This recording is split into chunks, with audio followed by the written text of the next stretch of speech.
ရပြီ25ရက်နေ့ဒီရှိမယ်6လ7ရက်ဒီရှိမယ်ဒီကိစ္စမှာဘယ်လိုကောင်းလာလဲဘ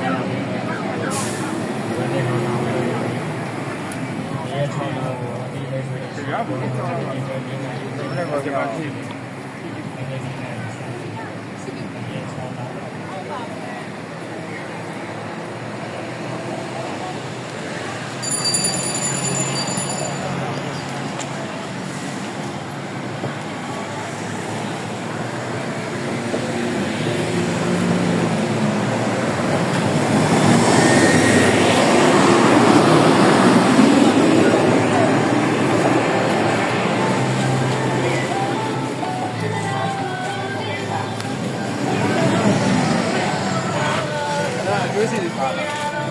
25ရက်နေ့လူရှင်ရှိတယ်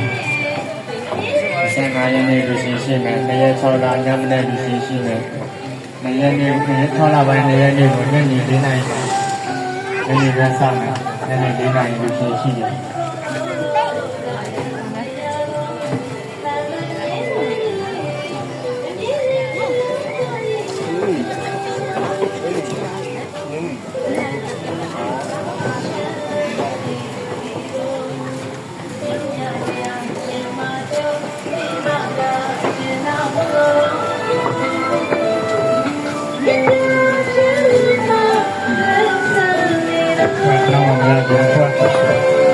ဒီကနေ့မပြေနိုင်တော့မရတယ်